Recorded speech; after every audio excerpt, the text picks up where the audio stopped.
loi te ho tunin khon zong lainat ta thusim khat anangai ki no hi te hi chi thusim hi nupi khat nu hin pasal chom choma konin cha li hi an nein achate wa na ding ki hin so na dingin mun chomin an po do ji in sum an lo ji in apo do teng le achate la alin pen pa chu anaw te ve sui dingin anada tha ji ne hi anu in achate ada hla chu in langin akilewa wa ji pon a hi le sumle pai ne le cha a ji ta pon hi chi chapang pa chan anaw te chu ken thei te hin khoi a hin man pi in hi hi chi chapang li ho thusim hi lainat ta khat che hin chapang pa chan anu lo pe na anaw te chu ipiti hin kisin pm ne he no male thusim hi azon chan ge na na ngai dingin ka hin te mi aflimin hi nobody knows sangni le li kumachun release anaki bolina hi movie ki pena hin nupi khala chapa hai ahung ki mo en nupi nu min hi ki ko a hin achapa hai kum som le kum ni vel a hin amin hi akira hi en amani nu cha jong rena dingin building in mun khan hi a hin zone han tan building in nei te ko machun ki ko in jong kajipa an mun chomin na atongin he chalai mun ai kachapa to ko mon ding he tin hi ti introduction an ki boltan a hi le he cha building in nei te jong chen hi nge ti evin a na ding room chu a sa tawin a hi he chalai vela mi a lo pha na chen amani nu chan jong mun choma kona hong ki chaw no hona gari a thilelo a hin pu ho chu gal hala ding in nuilangin a chi honin gari sunga ko na chun trolley bag lin thim ta ni hi kang cha chan a hin dom thlo honin in sung chun adom lut hanin in sung a lut hona chun aga hong han tan a hile asunga ko na chun chapang mi ni a hong po do hanin hi hi chi chapang nu min hi yuki a hin akum hi kum nga a hin pasal ba min hi siru a hin akum hi kum sigi a hin zan hin akira jong station mun khanin a chi tan a hile mun khana chu numei khanin nanga nga jengin ama jong a chi in numei nu chu ruma dingin aga puita na hi hi chi numei nu min hi koyuku a hin akum hi kum som le kum khat a hi in hi hi chi chapang li ho hi u cha a hi ven anu hi thakhan a hin apa te awang hi achom chi a hi in hi aji chu anu hi pasalen a ki chi min hi hi chini thla ma hon jong an ani pe na wachun ki ko in jong achate ko machun hi chlai muna ko na na po do thi lo diu hi chlai muna nom hi mi na khe sa lo diu hi chlai muna ko na po do thi ding hi akira bo he ti na se yen chu jong le anu hi hapta khat cheng tla khat cheng thlani cheng in sulawa mun choma ko den ji ga wai tham den ji hi ji chun ada hla ting le ai che chapang ho ve sui ding hin alien pen pa akira hi pum changen angan si ji in hi jingni ko hi ahong hetan jingka hin ki ko jong aki tho chune ki simen achapa akira ko machun kapo do na ding a omen ka hong wa ding hin ka hong ka ina naute na ve tu min atin ada la ta na hi anu po do chen akira jong anaw te ho im na chen a chi in anaw te ho cha su khangin breakfast ane sa in eti chen anaw te ho jong chen thela hin ki chai ho chu akoi koi na ding hin akoi tu min in sung chu a he ta we na hi phachom khat zawa hin akira jong bazar langa mi choding hin a chi go tan a hi le aneu pen nu ki chen chocolate ne hin cho pe na tin aman jong hi nge tin bazar lang chun a chi tan shopping mall ahluna chen thilman cho ve tan a hi le atap hle jingen asum nei chen atu zo ta pon hi chi chen aman jong asumi atu kham kham angai cha cho ho cho in langa ki le in ahluna hin bulame a hon ni ti chen naw te cho to ane ta wi ne hi ama hon jong an ani zo wa chen akira le koyoko chen ani naw ho chu asu thiang hon ta ne hi zan ahong hetan zan hen anaw te ni chu alum hon tan koyoko le akira chu honin akira chen table chunga chen le kho cha ve ta na hi le zan gei ta hin anu ki ko chu ahong lut tan in ahong thuna chen ke ko jong chu akira kom chen ki tungin a kholim pi ta na hi akira in zo anu chu kholim pi no min a hom tho hle jengin a pha na tam zo hi anu kom hin a no min hi ti chen a kholim pi ta na hi le ite a kholim pen hon lai ta chen ki ko phone call cho hong tan ki ko in jong phone cho la in lupna lang chun a chi in ahong po do ta ko ne hi jingni ko hi ahong hetan jingka a hin akira jong alup namuna kon chun ahong khang tan anu i mu cha ve tan a hi le anu a i mut pe chu amit na kon hin mit hli hi ahong po do en hi hi chini kho cho sunday hi ji chun anu jong cho hoi ma chain apo do ta pon ni ti chun achate cho ki che pi en koyoko asam apo pi pe na hin koyoko in jo anu ko ma chun heno school ka kai no mi ati en hi le anu chun school ipi kai ngayam school ana chi a le nang pa nei lo ne hi zia na loi no gol ho ina dai chat wai deu tot nup na nei deu he tien a sei ta ne hi le koyoko in jong sei beding ma cha ha po ni ti chun athip che ta ne hi pha chom khat zo hin akira le anu jong balcony chen hanin anu in zo akira Koiman nanu in tu a hin lungsit di ta kani tai to a ilungsit pa bang hin Koiman chan ei lungsit poi ama in ei lungsit mongin kitchen pi ding jong ei te tai chule ama to ka kitchen ting le to a igen thi nawa ko na ikile do di hi tai ti na seitan ei le anu in akira Koiman hi tia sei chu akira chon donin jong anei pon hole pha e jong ati pon hi aji chu anu in hi tia hi avel vela ana sei sa su ei ta na hi Kiko hi nupi naw hlang chapang cha bo che hin alaijin nupi naw hlang denga chapang hi zat sinding ki ti chu thilha sata che hin hitia a lo na hi ama ki tu moji zong chu hi nan alang khana ki lungsit pi a ki chen pi pasal ho ki tu moji zong chu a hi in hi Kiko hi zan gei ta at in in hung lut ji en akira san anga jin jingka ting zong lehen Kiko hi mata at na po do ki jin zan khat chu aman za anga tan a hi le anu chu gari khat hin pasal khat hin ahung tha in hi cha san anu chu kham thla jing pasal pa po do zo san anu jong chu in sung ahung lut tan achate kom sun ki tungin zu chu adonin hi ti san akira cha aga ave en akira Koiman sun nang hi na pa tabang bang na he atien akira Koiman na neu laya airport na pa en na ato a na pa to iga ki muto ji chu na he nem tin adong tan a hi le akira bang san anu chu kam cheng khat nin jong adon but po na hi Hichiyo chun Kiko in jong Koyoko Koiman nang na pa hi music director khat na hi in hichilaya chu ke singer ka ni hi in ke hon jong album khat ni ka hin bolwin a hi le boina an kha ji in ahung so do ta poye ti in tin lo ala in Koyoko chu a khut tin anu pi tan a hi le a kham be se jing ji esen anu to thei pon zan a so ta ji chen achate chapang ho jong sa i mu so ta win hi ti chen a ki chol do ta win hi jingni kho hi ahong hi ki tan jingka a hin akira jong alu namuna kon chen ahong ki thodo tan a hi le table chung mun khana lekha khana thu ki ji khat le sum them khat chu hin mutan aman jong thu ki ji chu sim tan a hi le anu chun pha chom khat mun choma din ka po de in hi chi su mai hin man na thei thei cho thei thei ana chu in lang na naute phatte chan ana ve tu min tin ana ki ji in hi hi chi yo chun akira in jong Koyoko Koiman apam langa thil cho ka po do ding a hin ka hung ka in naute ni ana ve tu min lang ana ve su in tin ada latan hitia chi pumasun alunggelin anu in sum ada hla pi a chu renman tuiman laitman ailawa hele nel cha man ding ato ding hina matin agelin alung aboi hle ajing in hi anu in ada hla pi sum chu nel cha cho na khambo chu hi in awala me thai khat ga cho na kham jong so do zo pon ama jong bazar lang athuna chun lekha ki zu namun khan ina chi in ni ti chun lekha kha cho ga simtan hi le hitia simpe na chun akim vela chapang ho chun ahetlou ka chun abe nga chun lekha khan in simpi tawin ama jong cho hung po do chun hi cha nei pa chun a hin he do in akira cho manin akira cho na pa min ipiam hoyan ham ti ho cha dong tan a hi le akira chun adon bu ji a he tapon hi che pe don ta chun pasal khan he ongin hi che pa chun akira thi mo i ma cha poye hi che abe nga lekha chu akim vela chapang ho chun chapang phalo ho chun abe nga ahetlou ka ahet pi he tien a seitan a hi le akira chu ahung su chata na hi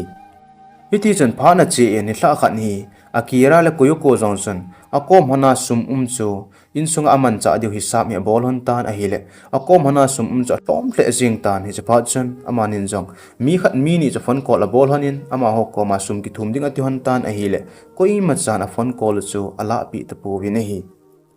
jingni kho hi ahong hi ki tan akira jong train chun a ki tungin apa to ki mu to ding hin apa na lang chun achi ta na hi apa hin company khana na ato a hin gari a tol ji che hin ama jong apa namun aga thuna chun apa jo gari sungin ana i mu in apa i mu ji chun aman jong asu khang pon apam lang chun ahung kha ading changa tan a hi le pha chong kha jo na pa cho ahung khang tan apa to ki mu to chun apa chun anu le anaw neu pe nu yuki thu cha dong tan a hi le ma jong chun sei pi in apa ko ma chun suma thum tan a hi le apa chun a hin pi ta po na hi hitia apa ina pi lo pha na chun hi chlai vela a ki het pi pasal kha cha ki mu to pi in hi chapa kom cha sum athum tan a hi le hi chapa chon thiam khat a hin pi in thiam khat a pi chu pha chom khat a khan thiu a hi ji chen akira chu ki pa in lang a hin zonin in athun a hin sum chi na ding ho chu hisab kitab mi a bol tan a hi le hi cho hisab a bol zawasan a ko ma hin sang li le zeki le som ku le segi bo hi awal tan anu hi ititila hungding hamti aki ahetlou zechun anu hung ka ai chizat se a aki khosa adiu a hi theilo zechun alung akham ple jingin a hi phachom khat zowa hian akot kha ucha hong ki kiutan ama ho jong chon kot kha an kiu chu koi a hi ahetlou zewachun alung apoi hle zingovin kisel ding po he ati evin akira jong chon kot kang chan ga hong tan a hi le koidang hilo anu cha ne hitan anu jong insung hong lu na chon achate ko ma chon ko hong ge lo na aji chu ka chin agam thlat wal jing je na kong ge kha e tin a sein chule ni thla teng apo do kit ding dan thu jong a sei ta na hi hiti chen phana che en a hele ni thla hi ahong he ki tan ki ko jang ina ko na apo do ma sanga chen achate ko ma chen lungneu hi evin Christmas masanga in kong kile te ding hin ka hung tin le nang ho ding jong Christmas gift a thil aza za ka hin pu pi deu he tin a season ada la ki ta ne hi ki ko achi echan akira in jong apo cha chai pi in train station chan chu ka tha ding a tin a chi hon tan hi ta chi pi ana chan akira in jong anu ko ma chen heno tu ana dong ma pa ko ma chu ke ho thu hi na sei kha em na sei lo ham tin a dong tan a hi le anu chu chom kha chu athi men akira ko ma chen ka sei ding a he ka sei go na hian ka sei hi la ya tin a sei hin amani jong train station lang chana chi hanin train ahung ka achana kyolim hanin akira in jong anu ko ma chen heno school ka kai no me tin a sei tan a hi le ki ko in jong akira ko ma chen ipi school kai ngayam mi ho so bon school kai lawa nang pi bola na kai gon ham kai kho angai poi a tin a hi le akira in jong anu ko ma chen heno nang hi na pha poye ka chang se wen nei da thla wen nei pg poe tin a sei ta na hi le ki ko in jong akira ko ma chen ke sanga na pa phamo che he na pai nei da thla a ep bolin ki pa hen lungmung hen ei ti ham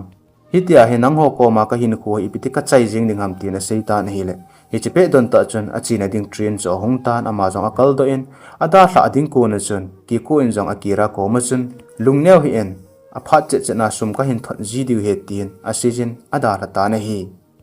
hiti chon phana chen a hi le Christmas e ahong hlung tan anu la ahong nai pon ni thla khan hi akira jong kik choding hin apo do in a hi le kik man a tamji chun kik man ahong hlom ding chu anga ta na hi aji chu aneu pen nu yuki chun kik nei cho pe ati chu hin aman jong aman ahong hlom ding chu anga tan a hi le a hlom mong tapon hi chapa chun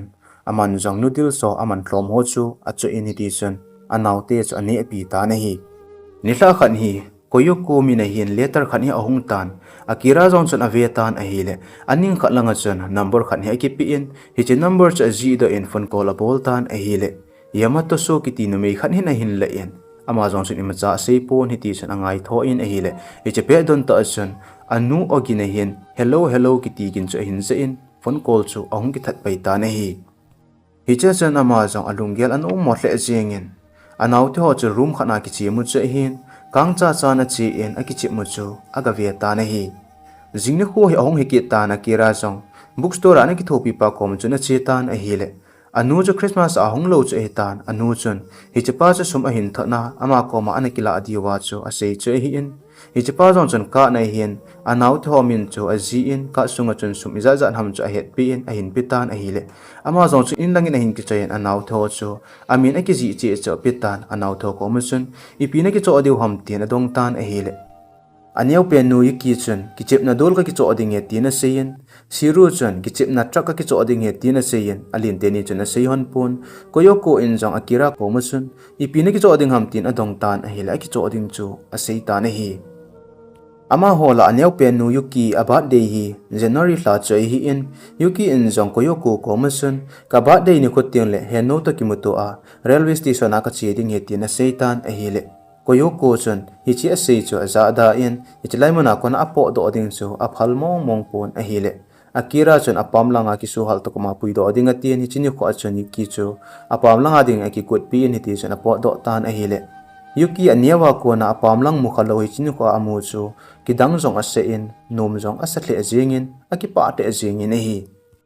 akira anaute hi akira hin aniawa ko na hin sina hi tia hin ko hin man pi che hin ama hi ama nup ta aloi gol to jong ki chem khapon hi ti hin loi le gol ta jong he ani khapon school hi akai no min a hin la school hi ana kai thei pon hi ti chen aman jong student mi ni hi ain theu pi pi tan hi ti chen ahung ki wop ta wen ama dinga ama ni loi le gola hin nei hi ama sa pen jong chu hin atha anomin hi ti chun ong ki bop ta win a hi le hi ta loi gol to ki bop ma chun a in sung gen the na in sung ha sat na chu a hin he do ta pon num ta chun hin ho hin mangin abang bang ting le hen a inu wa jong chuni chite ni cha hin puizi in a hi le anaute ho chun ana theida ji win hi ta loi gol a hin pui chu anaute ho chun pha ana saji po win a hin la akira wang chun a I tia hi tia loi le gol an nei kha lo hi ji chun a loi gol ta ki bo po le tin I ma cha jong ana sei ji po ne hi ni khan hi a loi te ni chun dukana thilgu ding hin a solon tan a hi le akira chu num ta pon akira nup lo pha na chun loi te ni chun anamu thada honin hi ti chun akibo pion ta pon a hi le akira jong chun sei be ding a ha pon alungelo chun loi le gol nei jong hi a phat lo na chan umi ti na gelin a hin la ama chun akibo pinum ji chun a jingnu khoin aloi ho school ki ken pe na hin aloi te ni cho school pa ma ko na chun aga ko tan a hin la aloi te ni chun ama lang jing jong ngat ding ati hon ta pon adon da jing hon ta na hi hi chi pe don ta chun saki kiti nunga khat ni aga aviata ni chinu cho loi gol ho chun asu yang si jiu che hin saki in jong akira amu pha na chun pha chom khat ni changjing hin akivi tu hon ta na hi akira jong in ahluna hin aneu pen nu yuki chun au ko ma chun heo ka gil ki le ti na seitan a hi le akira in sum anei lo ji chun seiding I ma cha jong a hapon anaw nu agil kil amu o chun apozo pon dukan mun khanin a chi en to ding aga holtan a hi le hi cha ani ho chun hi chlai muna hi chapang to thi om poi chapang ki po de na to thi om poi tin a hin no do tawin a hi le akira jong jan sei be ding a hapon in lang ahong kile khinin hi chi thil aki cho na dinga aki koi sum chu anaw nu gil kil ji chen aman jong man ding de ta ni ti chen a hin la do tan a hi le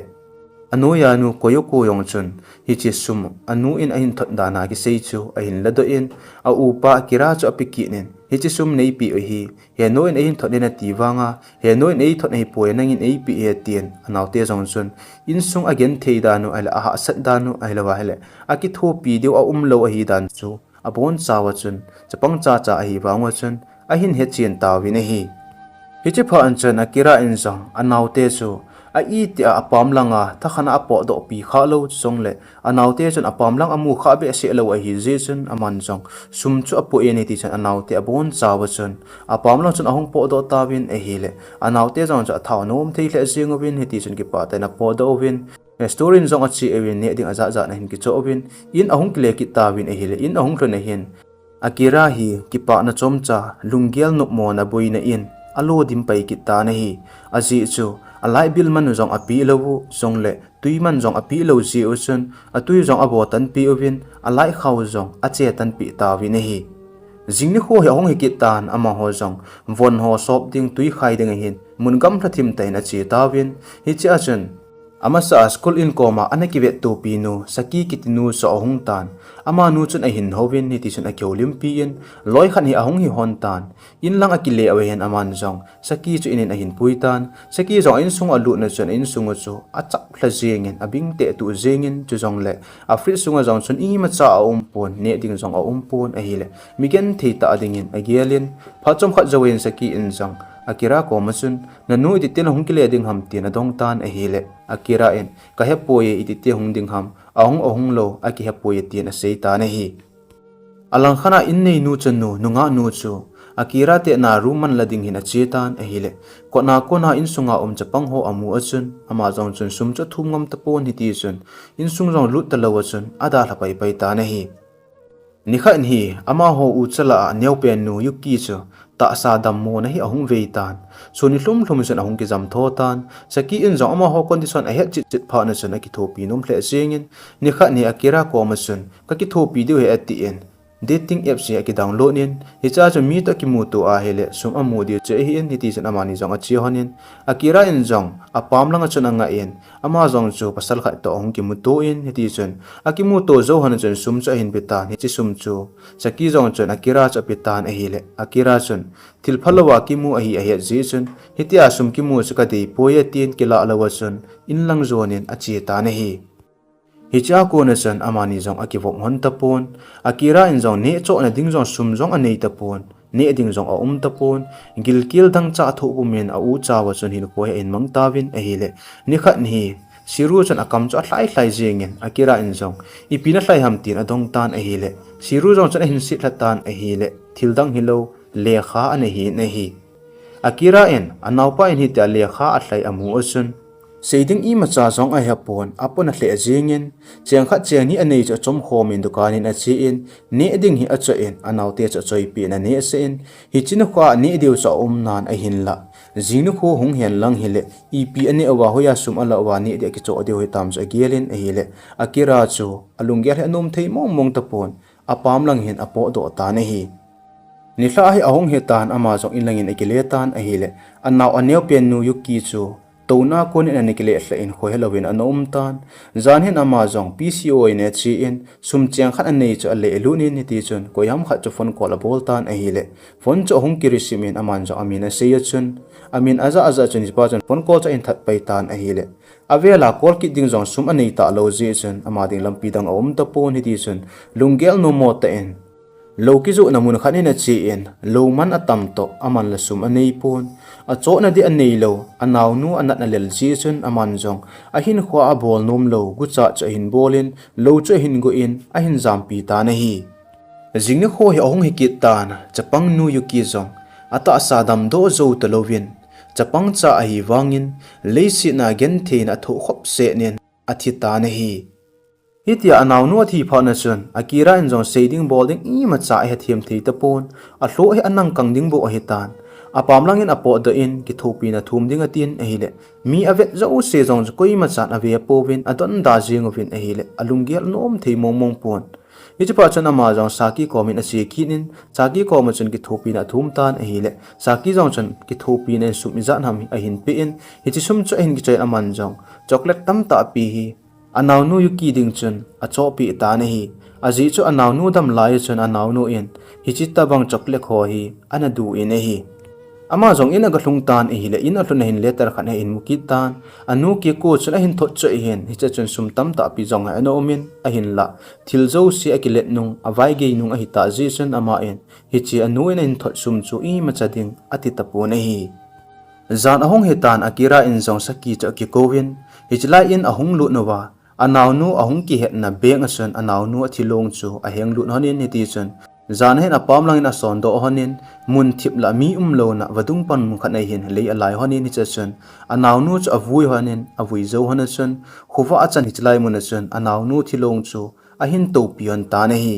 hi cha hin a movie jong a ki chai tai